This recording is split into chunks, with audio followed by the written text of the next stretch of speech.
coding's wherever we want to put it.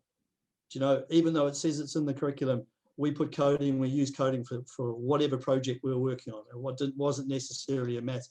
They had the confidence to turn around to me and say, yeah, it's in the curriculum, but we didn't use it in maths.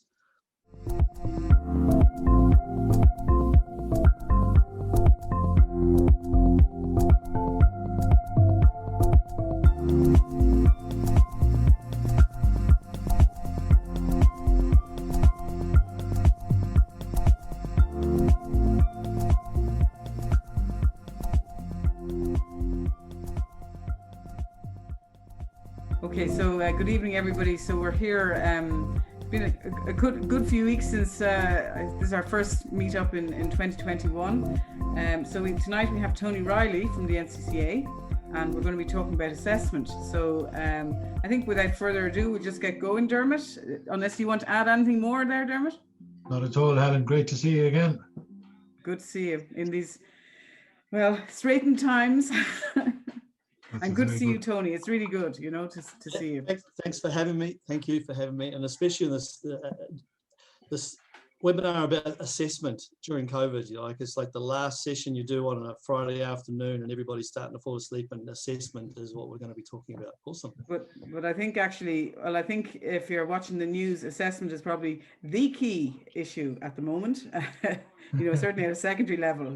So it's really important.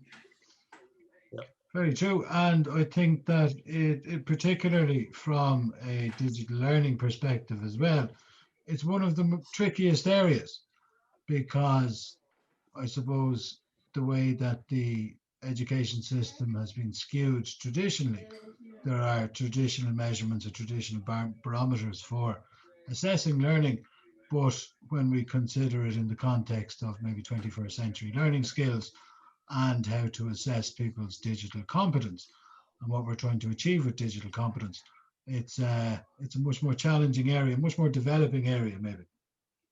Mm-hmm.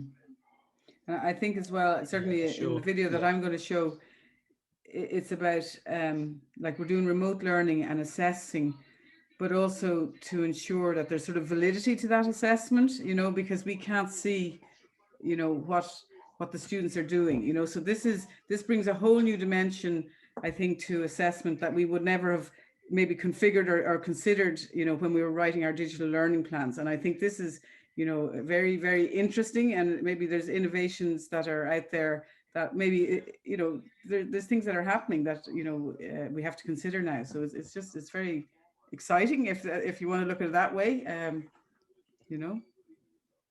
Yeah.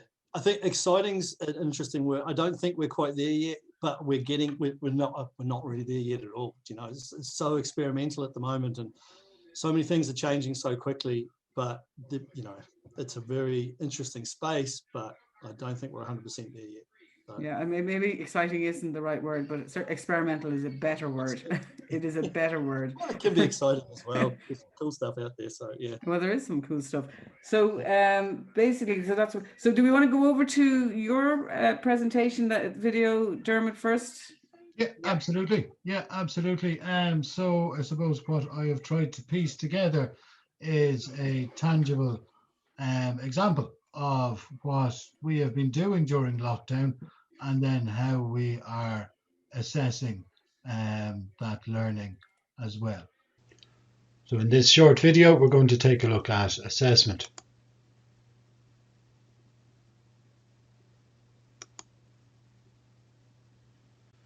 And we're going to take a look at the example that I'm working on at the moment during school closure.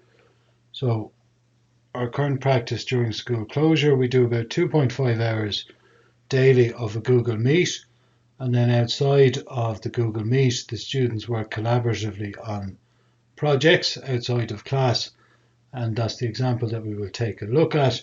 And then we kind of made a rule that all learning would be independent of the parents. So the goal then is present the students with the following goal. Using Google Class and Google Meet, you have to work with a partner and plan, design, present and reflect on a topic from the science, history or geography curriculum. And that can be a topic of your choice. and each different week then we change between science, history or geography. So this is the science example, and so working together, usually in partners or in a group of 3, the students have to first of all choose a strand from the science curriculum. So that involves them reading through all of the strands of the science curriculum, discussing their interests, and then selecting a strand of their choice. Then after they've selected a strand of their choice, they have to choose a strand unit from the science curriculum, and in this example the students have chosen plants and animals and basic life processes. So what they have to do is they have to read through the objectives, and then they have to research the objectives. And then working together, the students choose how they're going to present their learning. This is the design element, and they have to choose between either creating a document, a poster, a presentation, or a video animation. Then the students use Google Meet outside of class, and they meet with their partner or partners online, and that's where they'll have to engage in the activity of researching, designing and reviewing their project. They spend approximately 30 to 45 minutes on this daily, and that will be between Monday and Thursday. Then in class on Friday, the students present their work to their peers. It's about approximately 15 minutes per presentation. After they've presented, they host a Q&A session on their learning where their peers can ask questions.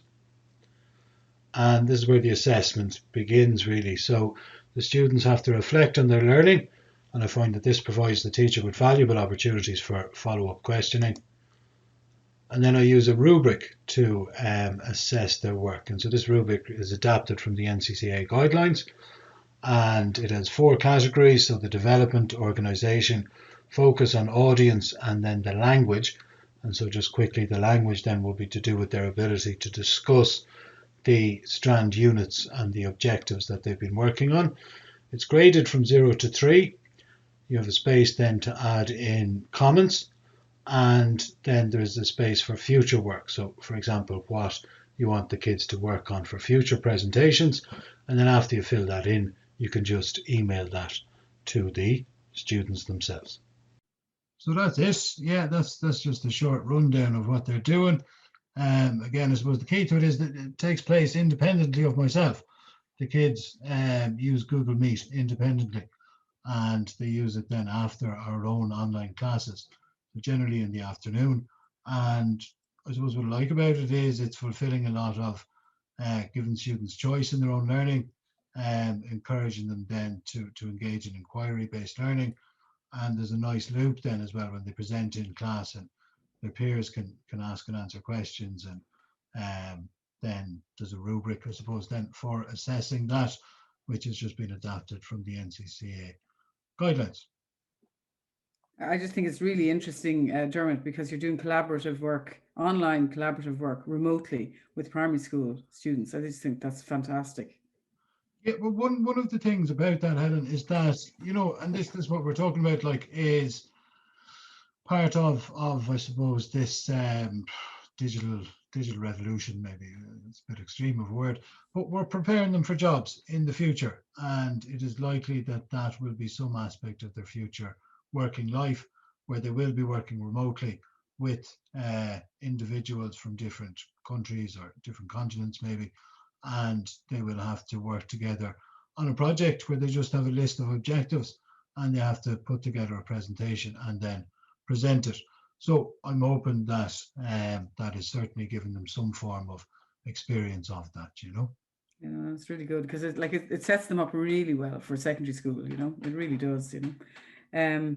Okay, so will I share out my one? So this is at a second level. So I suppose it's some of it I was doing anyway in my classes, and others you can see where I'm adapting to the changing times. And what I would say is that, you know, I've been just checking the CESI mailing list as well.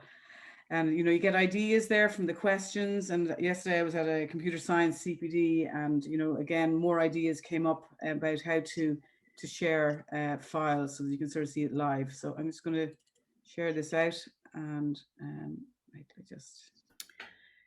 in this short video, I'm just going to explore different avenues you can take in terms of assessment at second level, particularly during this current lockdown due to COVID-19, and we're in remote teaching and learning. So very essentially, we have, the way I'm looking at is that we have collaboration and group work. Okay, so just get that there. So collaboration and group work. So I teach first years to sixth years, and so I have my first and second years doing Scratch projects. So it's not just about coding, it's also design work as well. So I have a design process log, and they have different roles there. Then you have individual schoolwork. Okay, and I suppose the trick is, the issue that really is that how can we sort of assess what they're doing, is what, you know, them doing work that we can sort of validate and stand over. Okay, we can't control what they're looking at when they're doing these tests or individual schoolwork. So certainly with tests, I say they're open book. Okay, so that takes that sting out of it. Okay, so very quickly then, so let's look at our collaboration and group work. So I work within Teams and OneNote. So what I do is, as I said, with the first and second years, I have them doing the Scratch project, and actually with the third years, they're doing Microbit Arcade project. So for each of them, they're split up in, they've worked out their groups, and they have, and I split them out in OneNote in the collaboration space, and then they are in their breakout rooms in a class, and I will go around each of those breakout rooms, and they have these series of pages here, their group setup, their brainstorming, their group projects, so that we can, each of them have to, it's a diary that each of them is saying what they're doing, the problems they solved, their design, they're evaluating, they're reflecting on what they could improve better. And then what they will do is next week, they're going to do a marking scheme. They're going to do a presentation, and then I will mark them based on that. And similarly then, if we were in school, there's a peer assessment marking scheme, but I'm going to use a form for that. Okay, so that's one way of capturing their work. Another way would be is if you've got individual work. So for example, you might have students doing, a question on, say, for example, social media and the impact of on young people. So what you could do is set up a series of documents and share it out with them. So whether it's Google Docs, Word, whatever, and then you can keep a track of all those links that you've had. And then, say during a class, you can be, just clicking in and just seeing you can watch them writing live, so to speak. Another aspect then is actually testing. So I say with my sixth years, you might ask them a question. It could be, a written question, or it could be something that they have to do, let's say it's computer science, so they might have to draw flow charts or something. So you could ask them, the question could be here, and they have to draw their flow chart, or write their answer, or do their maths, whatever they have to do. They can either, depending on the situation, it could be typed or it could be written. So they're taking a photograph. So you could, obviously write give their formal feedback, like written or orally by recording. But also another idea I have is that the students could actually explain how they've answered their questions by recording themselves. So not only do they answer, handwrite or type their answer, they can actually record themselves using, say, for example, Microsoft Stream, okay, and then they can record themselves explaining their answers, or they could use Screencast-O-Matic or OBS, or I use Screencastify. So that's like sort of a meta level of explanation, metacognition, that they're explaining how they answered their tests. So I think that's certainly I'm exploring that, and it's interesting. Okay, so they're just a series of ways of assessment at second level in remote learning conditions, which also can be brought back to the classroom, certainly some of them, when we get back there. Thank you. Fantastic, Ellen. Wow.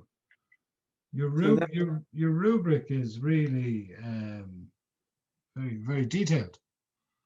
It is. Well, again, like you, I looked at, like, actually, I used the junior cycle, from the NCCA, that, like, I see you're 0, 1, 2, and 3. I'm doing 1, 2, 3, and 4. So, it's just, and then I'm doing the same as you are, actually. It's just, I have just different, just sort of different tasks. I'm looking at the sort of specific tasks, but one thing I do know is that it was sort of more complex, but when I'm reviewing them, when you're assessing them, you have to do it very fast, and you have to think really fast as well. So that's certainly, one of the demands of that rubric that I have there. That's class. Yeah. What do you think, Tony? I'm going to look at it. I'm going to try and look at it from a slightly different angle. What I want to present is what's out there to support teachers in a way, but you guys have already found those bits and pieces from the NCCA. But I'll just do a little bit of a PowerPoint on it. But I'm really interested in the informal assessment. Like teachers, the one thing that makes teachers different from everybody else, there's more than one thing, but one thing that we do really, really well, and we don't even know it, because we're continually assessing all the time. You walk into a classroom, straight away whether the students or the kids or the children in the classroom are on task, what they're at, just by wandering around the classroom, all those, and you kind of lose all that in this online space. So I'm kind of wondering what we can do in this space. So, Dermot, you were talking about using the Google education space, and they were inputting it, and they're working collaboratively together. Do you have the group chats on that you can watch? Yeah. You both have. Helen, do you have it on as well? Yeah. So I have two monitors, and that's one of the things. So I'm looking. If I'm in class, I have the class are in front of me here. Like, I'm talking to that way, but I have my second monitor is with the chat, so they can be chatting there, or there's something interactive. So that was one of the things that I learned from the first lockdown. The first lockdown, I didn't have a second monitor. I didn't know what was happening. You know what I mean? Yeah.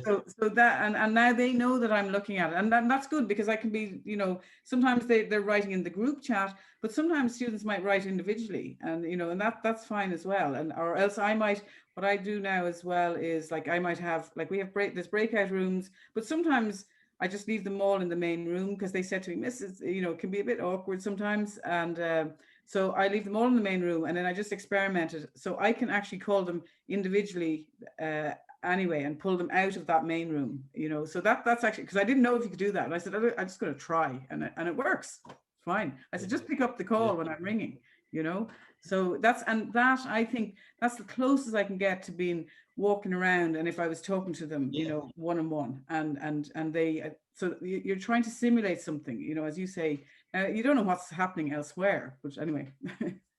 No, it does. So watching and engaging that group chat, I found, like, a few years ago, I set up Google Classroom before I went off to the NCCA. It was about 3 years ago, and we're just experimenting, just playing with it and trying it out. Gave them an assignment very similar to what Dermot had done, but I asked them to keep the group chat just to chat with each other as if they were using social media. And it was really interesting watching some of them engaging with each other.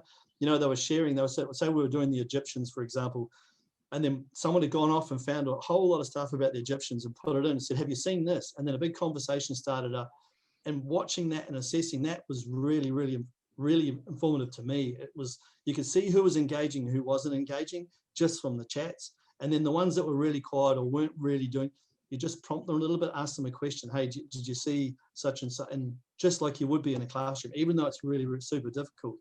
But that's a really good way of sort of informal assessing as well, to see what's going on.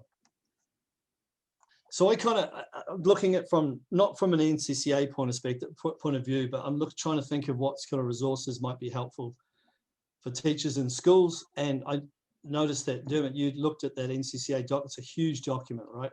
And Helen, I think you mentioned you're looking at the junior cycle one as well. Yeah. So I went onto our website, and just because there's a lot of stuff on the NCCA website, and just pulled out that primary assessment guidelines for schools. I think they were developed 2005, 2006. Now there's a huge amount of content in there. So I just wanted to highlight a couple of pages from the content that's in there, and this is the first one. So I kind of like this circle here, figure 1. I think it's on page 10 or something or other. I put the link at the top here, so maybe we could put the links in and share if people want to go directly to it. So I'm just going to run through the circular Yoki Bob here. So using assessment as part of teaching and learning. So planning at the top, using assessment information and curriculum objectives, going around to share with children what the learning will involve, exploring with the children successful what it looks like. So that you're demonstrating what it looks like and they all know what your expectations are. Using your appropriate methodologies and classroom organizational strategies. So this is where you're kind of thinking, we're out of the classroom now. So what are we going to do digitally? And you've shown examples of how you could do that. And then gather, record information. So same thing as Dermot and yourself were saying, your presentations they send back, or the children, the children or the students presenting back to their class, and then the cycle starts over again because you're sort of informing yourself about what's happening, the next step and the next step. I think the key bit is these bits down the bottom here about involving the kids. So the kids know what the expectations are up front and what success looks like or what failure looks like. And I really want to talk about failure because I think failure is a really good part of assessment, and the system doesn't reflect that, high stakes exams and all the rest of it. But that's a personal point of view, but it'd be interesting to talk about that. The next slide, when you break that previous image down into what it kind of looks like in the classroom with teachers.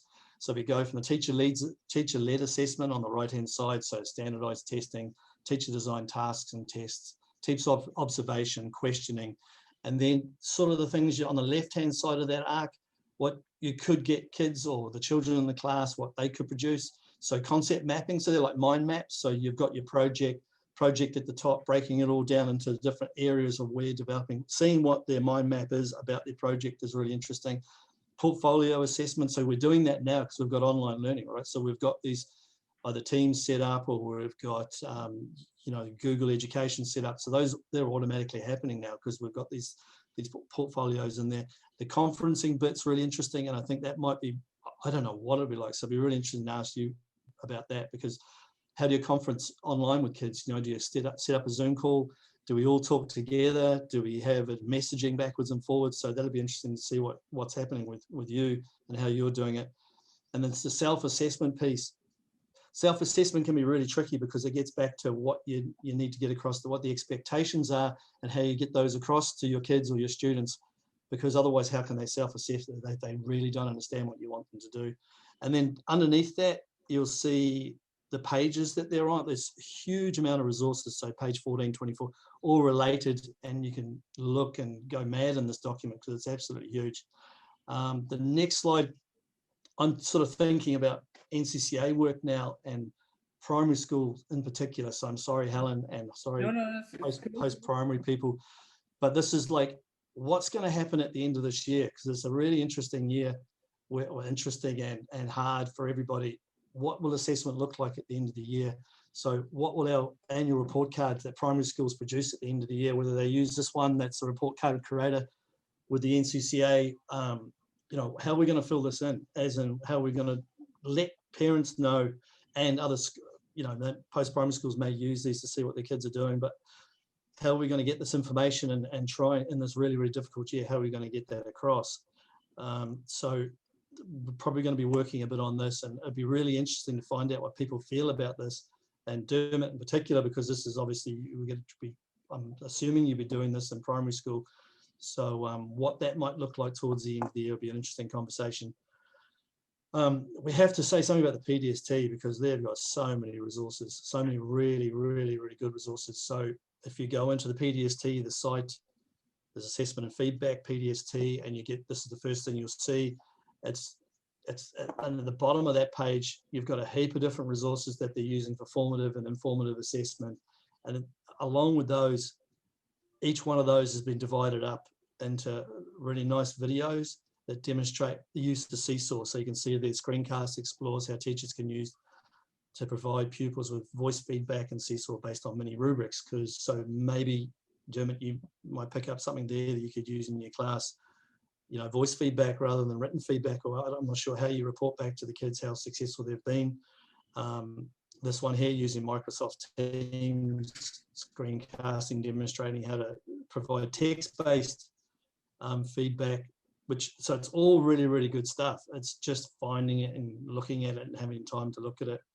And then the last slide, I know this looks a bit busy, but and it's very American orientated. And I apologize for some reason, it just happened to be, but there's a link in here to Washington State University, and they're looking at low stake formative assessment. So not so structured as in these are the result. It's real low stake stuff. So it's gaming, it's using games like Kahoot and feedback mechanisms like that are really interesting. Some really good research there. The second piece is around artificial intelligence, and this is like for the future, and where that might be going might be really interesting to read, where that might be going, and implications, not for teachers, because you're never going to replace the teacher, but it's just interesting to see how a professor in a university is using AI to inform feedback and assessment for them. And then the last little article there is from Utopia, and it's just a teacher reflecting on better ways of not monitoring, but measuring student progress, but really having students in the heart of it. And in the States in particular, they kind of have a really high stakes exams all the way through their system. And that article, that last article, is really reflecting on, is that really what we want? And has this idea of working in a digital space moved, really opened their eyes up over there about, is that are those high stakes exams useful at all? So they're my slides. I hope they're okay. Yeah, that's really interesting, Tony. There's a lot of information there that you could extend this conversation by about two or three hours. Maybe just one question I had there was, when you look at those last three articles that you showed us, what are we likely to see over the coming years, and whether you can talk about it or not, but with the new curriculum reforms that are due to happen over the next few years? I can't say too much because we're in consultation. So the best thing to do would be to go in and have a look at the consultation for primary school, and where, at the moment, because of COVID, it's not been paused. We've had the first phase of it as the CESI has been involved in giving us feedback. So then we're analysing that data. And the next phase would be to go out to schools when schools are back to normal as best they are, and then get their perspective on the consultation as well. So it's going to go on for another year. And then after that, dig into that information and then see where we go. But I think there is some really interesting pieces around assessment, formative and informative assessment, and particularly we're moving to the suggestion is to move to a competency-based curriculum. So it's not going to be as straightforward as just testing a subject like maths or just testing science. It's much broader than just skills. So there's going to have to be a lot more discussion. There's going to be a lot more thought into what assessment looks like, and the results of assessment, because that's, internationally, that's what pushes what education systems do around the schools. So PISA, for example, they're quite, yourself, they're quite very, very linear, as in they test one subject, and and we hear from industry and we hear from organizations like PISA and all the rest of we want creativity in schools and we want people to collaborate, but really, how do we assess that? So that's the really big question. How do you assess that? How do you evaluate that? And how do you feedback that into the system and show that is the really tough thing? Because we all want that. I think we all want that, but it's the number crunching at the end is sometimes how systems work. So, how can you show that is the big issue? And there was one report I came across recently. It's a 2015 document, or could be even later. I think it could be 2018 document. And Helen, this will put the fear of God into you, or the fear of operating systems or something like that. So it said that based on the evidence, there is very limited evidence of enhanced student learning outcomes as a result of digital learning at school. And Tony, you hit the nail on the head there, where you said that is the PISA reports or PISA studies that are done, they're based on very traditional measurement standards. And that's what this argument was based around, Helen, was kids were not demonstrating enhanced learning outcomes based against traditional assessment measurements. And so the argument was there that technology was not actually making much of a difference in school. And it's a really interesting argument to think about because it's true.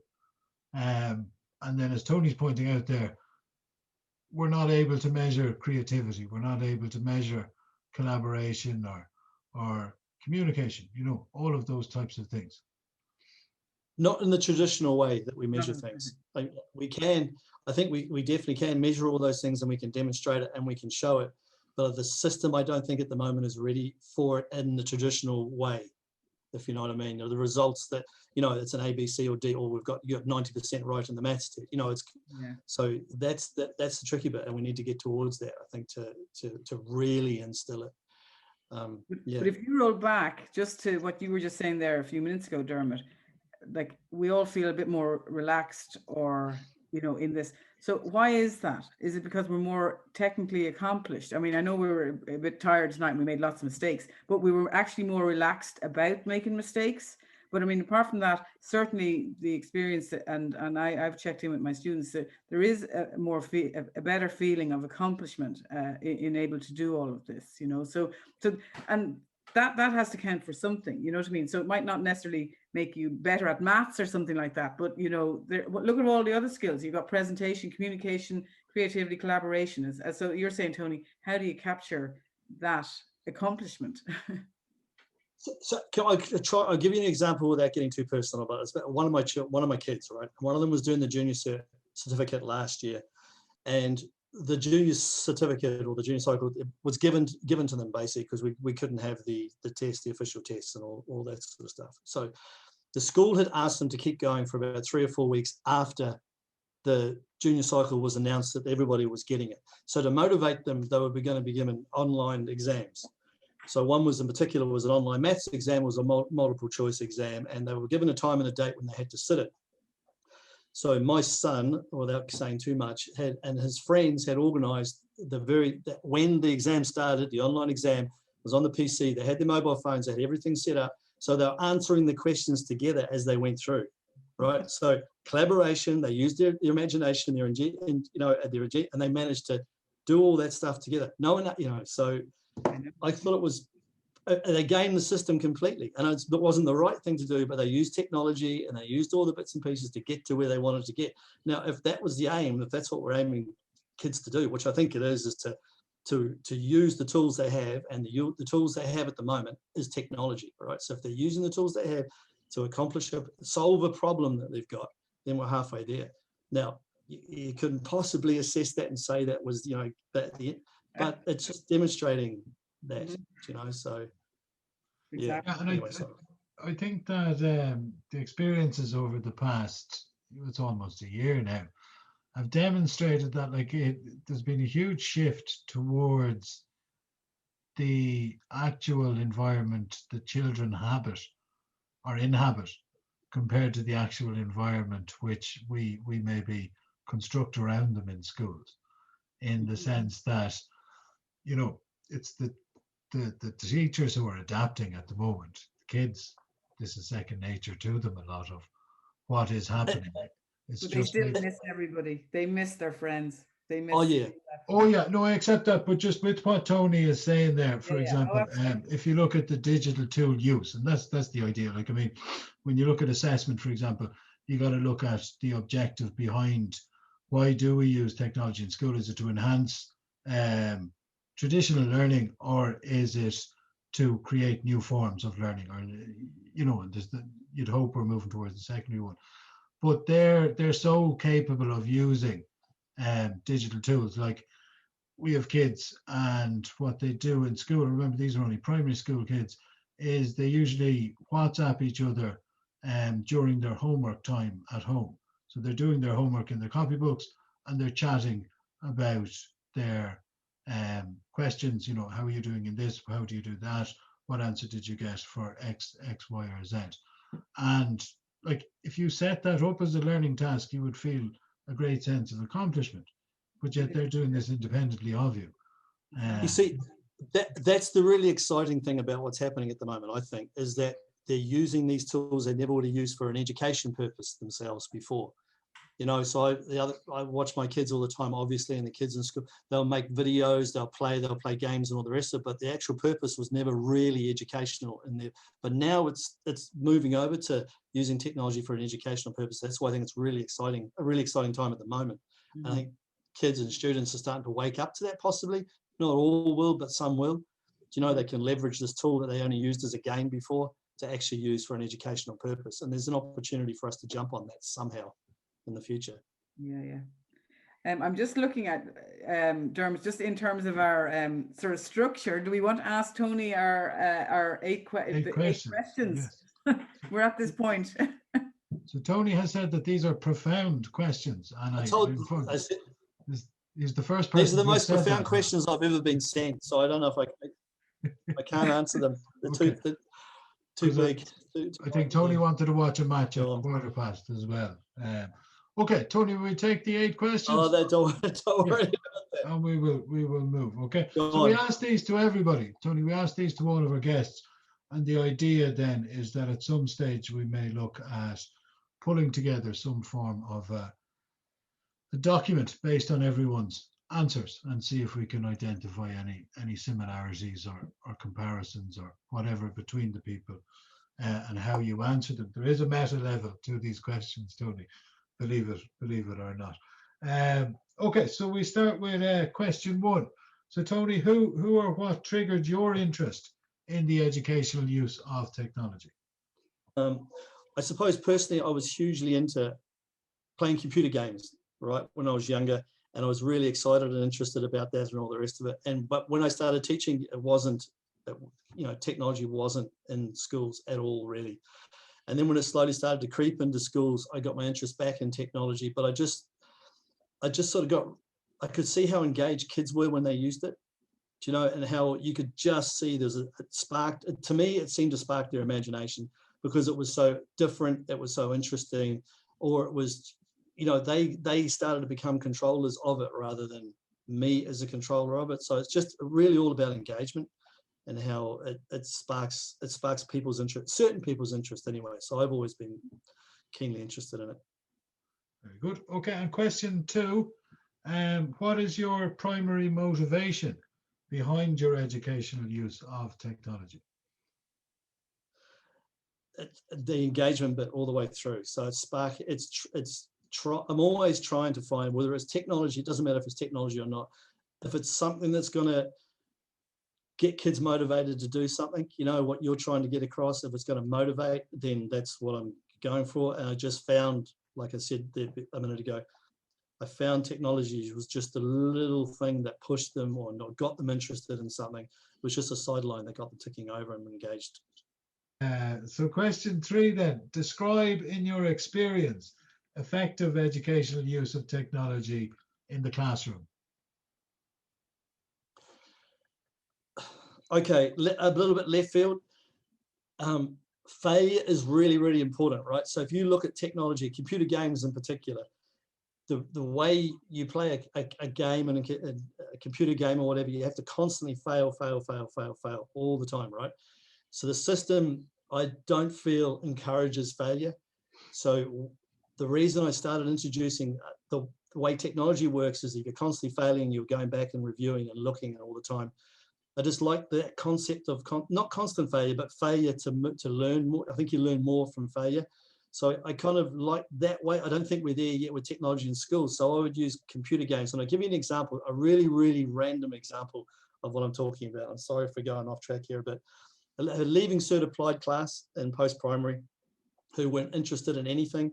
And they had a business module they had to do. So, create your own business and go off and, it's really hard to get imagination going when creating your own business and all this sort of stuff. Ends up you do a car wash or something. Now, I'm not saying this hot because people do these things, teachers do these things and it's grand, but you get them to do a car wash and they raise a bit of money, they get the bits and pieces and you go back and you see if it worked or not.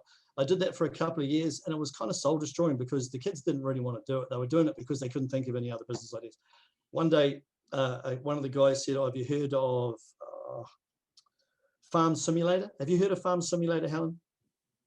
Have you heard of it, Dermot? Yes, I think I have. I don't do all this stuff. It's big in our school. It is. Is it really? Is it still going? Is it still big? Yeah, there's a new version coming out, Farming Simulator. So basically you go and set this virtual farm up, right? And you get all the bits and pieces you need to get the farm going, and you grow vegetables, you do whatever you do, you sit in a tractor and you drive the tractor all day and go up and down the fields and get it all. This guy brought it in. We've got a PlayStation set up in the classroom, and this guy brought it in, and this Leaving Cert applied because it's a country school.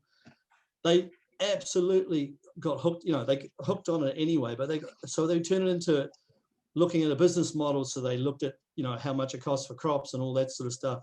So straight away, it was just like whatever engages, you know, if you can get over the line to get engagement in there. And it kind of, a few of them, it didn't go any further than that. They really enjoyed it. But a few of them others used those skills the following 6 months to set up their own little mini company in the school, because they'd actually done it in a space that they already were familiar with, and, you know, they knew, and it was already, the engagement was already there. So that's kind of, I don't know if that answers the question at all. But that's fantastic. So Helen, do you know what a farm is? So a farm. I am a farmer's daughter. Are you?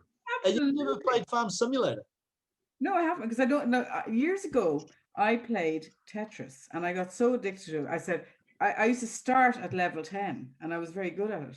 And I said, stop, because I used to see Tetris blocks going down, so I said, stop. So I don't play, because I get addicted to it. Okay, yeah, I'm going to we'll go real deep here now, right? So what did you like about playing Tetris, right? So you failed all the time, so you worked out how to beat it. Not beat it, but get better and better at it.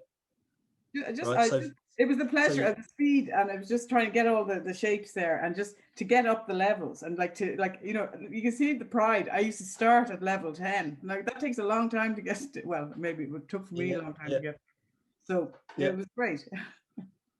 So I think about it as in assessment ways, right? So you're constantly getting feedback all the time.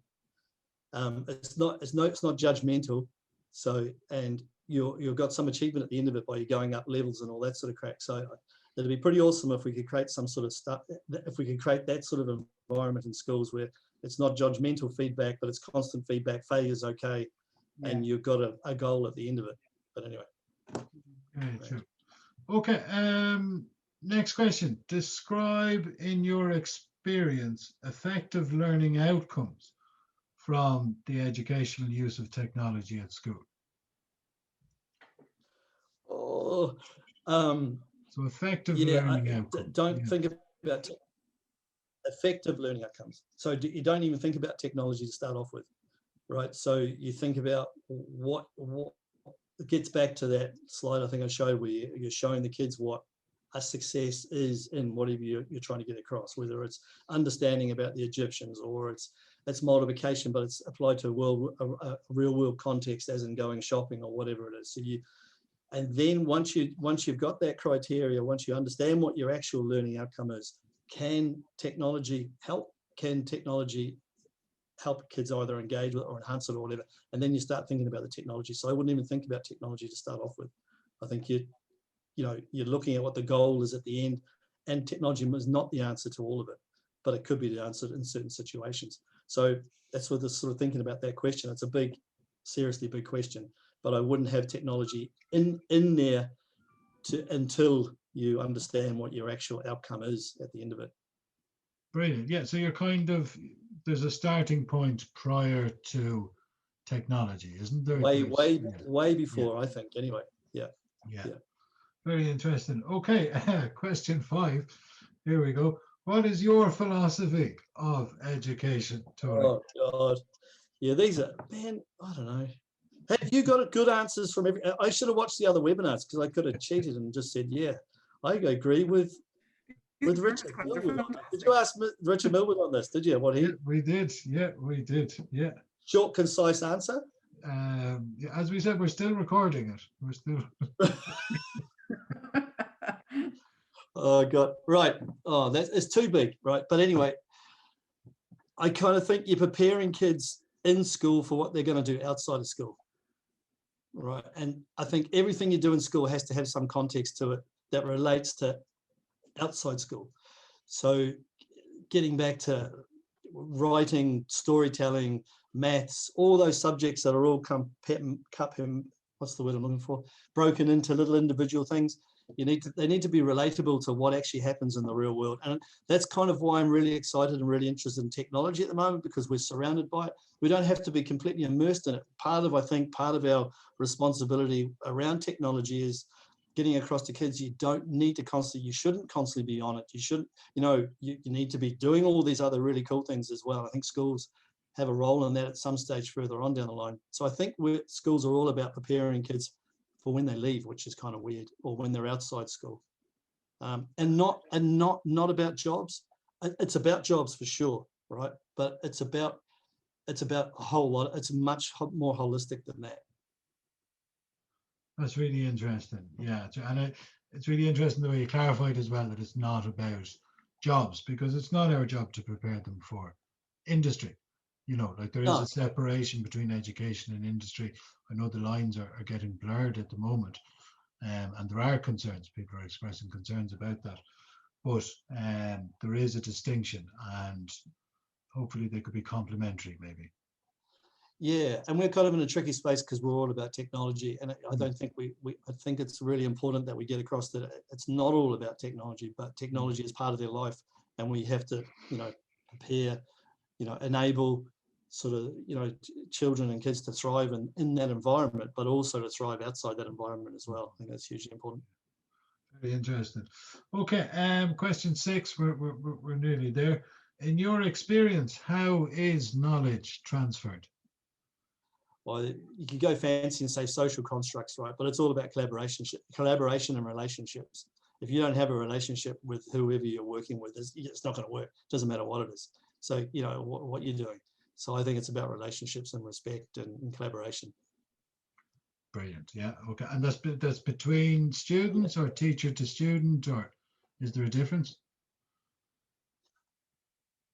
Teacher to student, student to teacher, parent to teacher to student. That whole community of where children live and where we work.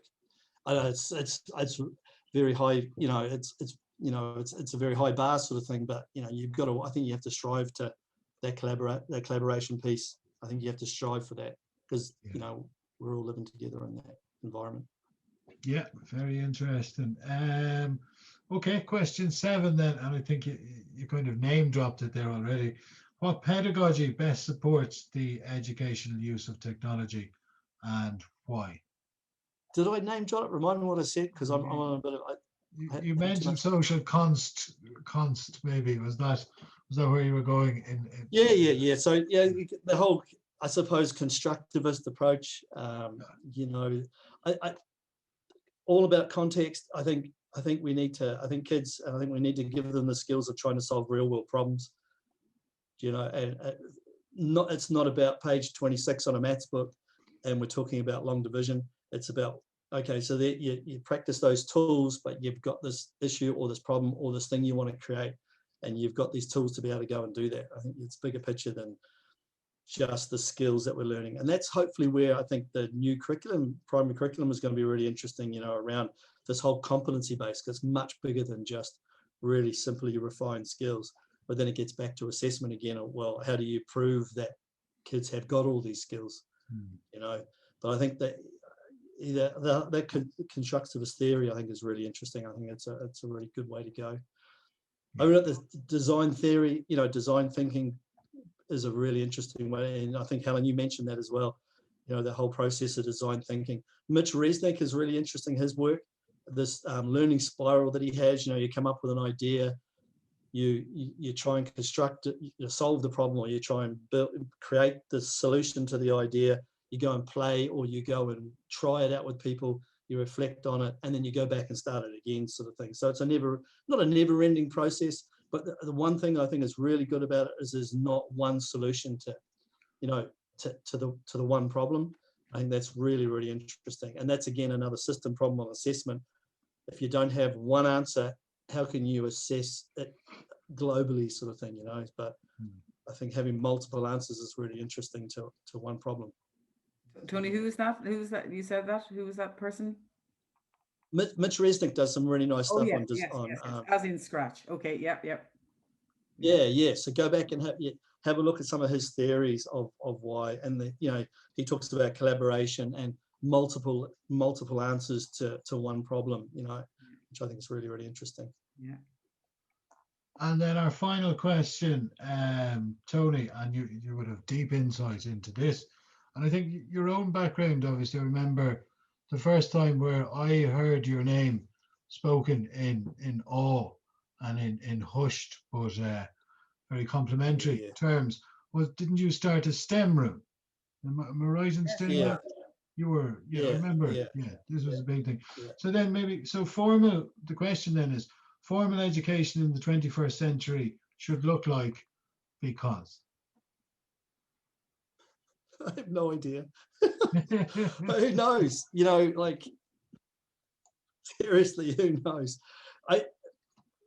I've constantly, like, it gets back to engagement, right? So I always thought the technology was a really good way of engaging with kids. The other good thing about technology, it's a really good way of assessing as well, to a certain level. Do you know, there's only so far you can go with it. But yeah. Can you still hear me? Because this is cutting off. This is really annoying. Okay.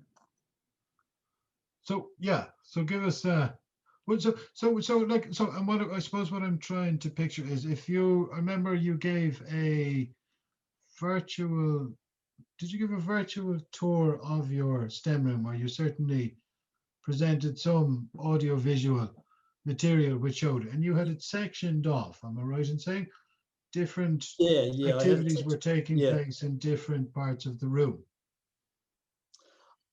It's about enabling kids to be able to there's all these words, enabling kids to be able to manipulate the world that they live in, as in if they live in this technological age, they need to be able to manipulate it. They need to be able to understand it. They need to be able to create with it. They need to be able to understand what the downsides and the upsides are of it. So I'm wondering, I'm not going to answer the question. I'm wondering what it's going to be like when we eventually do go back into classrooms. Okay, I'm just wondering, will people still use tech? Will teachers or will schools use technology? How will they use it when they go back? Because this could be an eye-opener to people that were against technology, or just thought it wasn't part of their job, or it wasn't part of what they should be teaching kids, or what should be going on in the classroom, because they were refined to this, they were, you know, confined to subjects, or they were confined to whatever was in front of them. Yeah, I don't know. I'm wondering if it will open up possibilities for people to see. So the reason I set up the STEM room was I was lucky enough to go to the States, and there was lots of different projects going on around technology in schools, but it was all about giving kids or students or young people the tools in their hands to go and do stuff, do things. And the STEM room was all about, right, well, let's give them iPads, let's give them laptops, let's give them drones, or let's give them stuff that's going to engage with them, that's going to make them really interested and excited. But at the same time, you've got to have a method around all that, you know, so building it. But I think and leaving it, so getting back to, you can never have one right answer.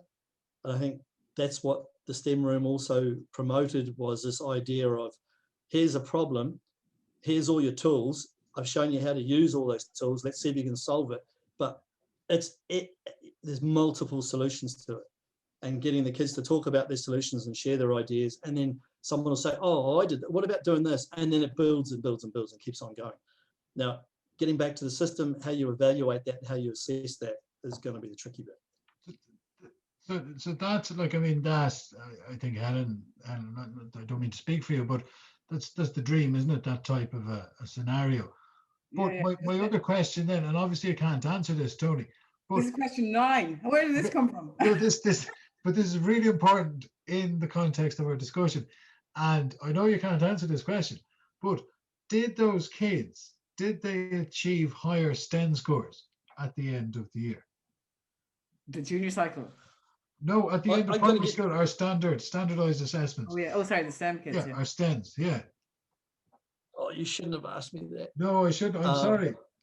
But, and I would wage, no. Sorry. No, you know something? Sorry. This is really annoying, so I'm going to get in trouble. It wasn't a priority for me, the STEM scores. But no, I know that. Yes, I know that. Yes. But I'm just trying to think back. I don't know. I actually think they did do pretty well on. Okay. I don't know. And that's something I should have done. I wasn't doing it for long enough. I was only, a year setting up and a year after sort of thing, so it wasn't going long enough. But that would have been the ultimate to do that was, I know, yeah, Jim, you've I'm sorry. Yeah. But strangely enough, Dermot, you have to build a room. I was blown away. I was certainly hugely impressed, Tony. I won't. Well, the first time I met Tony, that's what you were doing that time. Yeah. And it's very similar to the concept behind what the bridge is about, Helen. And I love the way you put it, Tony. You've said, here, I've taught you how to use this. Use it to solve problems. I know you've articulated far better than that. I do try to do something similar in our school. We give them real world problems, and they have to build houses out of boxes, and they have to code using microbits. And you walk into the class and look, there's paper, there's people cutting paper, people painting boxes, people coding in one corner, and all this kind of stuff. But the learning that's going on it has to be positive. Do you know what I mean? But then I can't measure it. I wonder. It'd be interesting to see if it is measured over a few years whether they do improve on those formals, because I think you have to understand and learn the skills that you're learning at the moment, say for maths or English or whatever. You have to have those skills to be able to do that problem solving, to be able to work collaboratively. You have to have all those things. Yes. So you're kind of flipping the thing on its head. You're looking at the collaborative, the designing and the thinking and the problem solving, and then you're going back, right, what skills do we need to learn? Whereas at the moment, I think traditionally curriculums are, right, here are the skills you need to learn. Then you apply them? Probably not, because you need to move on to the other skills. Whereas if you flip it and look at the issues and the problems or the actual big things you want to do together as a class or a group or solve problems, then go back to the curriculum and say, right, I'll have that little bit of maths because that's going to help me. I'll have that little bit of language that's going to help me. I'll have that little bit of science that's going to help me to solve this problem. Go off and solve the problem. Think of something else you're going to do, then go back and you'll find other bits of the curriculum that you need to pluck and pull. That would be an interesting way to do it. Yeah. And that's kind of what happened. I was going to just say, just throw out as well. So maybe you didn't capture, whatever the STEM scores were at sixth class or whatever, but maybe that they have to sort of ferment.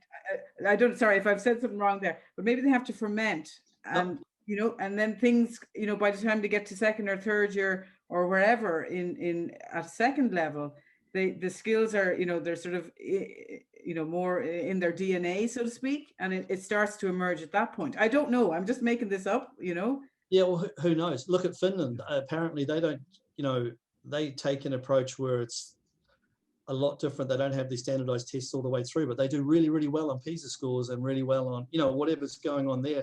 And I know people have gone over and looked and all the rest of it. And yeah, it's an interesting chat, that's for sure. There was a good quote by Dewey.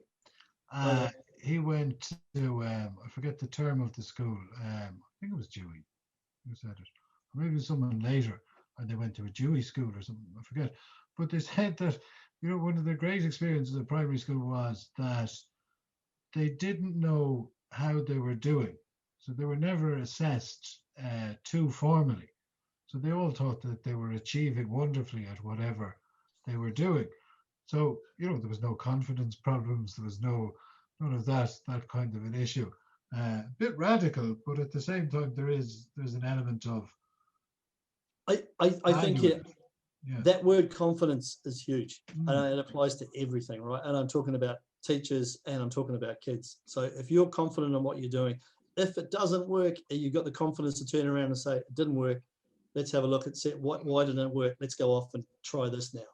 I think building that confidence in kids and in teachers in the school system is huge. And if we've got that confidence, I talked to teachers internationally, and I asked them when I was doing the coding report, I asked them, in your curriculum, it says you've got coding and maths, and a group of them kind of chuckled, and coding's wherever we want to put it. Even though it says it's in the curriculum, we put coding, we used coding for whatever project we were working on, and wasn't necessarily a maths. They had the confidence to turn around to me and turn around and say, yeah, it's in the curriculum, but we didn't use it in maths. Whereas I'm not sure if some systems around the world, I'm not saying Ireland in particular, there's education systems around the world that teachers and schools don't have the confidence to turn around and say, no, we don't use it in maths, but we use it here and we do it here.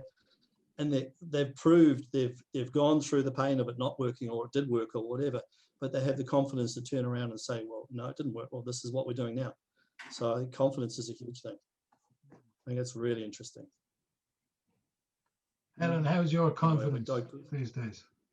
How's my confidence? It's all right, you know. I don't know how confident. If I make mistakes, I says, oh, sugar, I've made a mistake. And that's how confident I am. I'm relaxed about it. You've seen me. I've made loads of mistakes this evening. Mistakes are good. Yeah. How's your confidence? How's your confidence? Yeah, exact same as you. Yeah. Look, like 100% exact same as you. I'm enjoying the opportunity to professionally experiment at the moment with different strategies. I looked back on what we did during the first lockdown, said, right, what can we do differently, and how can we enhance it? Yeah, look, it's I don't know, it's not confidence maybe, yeah. Enjoyed it, but yeah, look, I like our education system from that perspective. Like there is not full autonomy, but you certainly have agency there to experiment in the class. And you know, like, I mean, there's no such thing really as a what. Look, I don't think any teacher goes in and doesn't teach in a class. You know, everything is a learning episode, if that makes sense. And as long as you are you're designing something, don't benefit from it, it's positive. Don't get me wrong, I'm not being flippant. No, you're back, Tony. Flippant about making mistakes if they're planned. Yeah.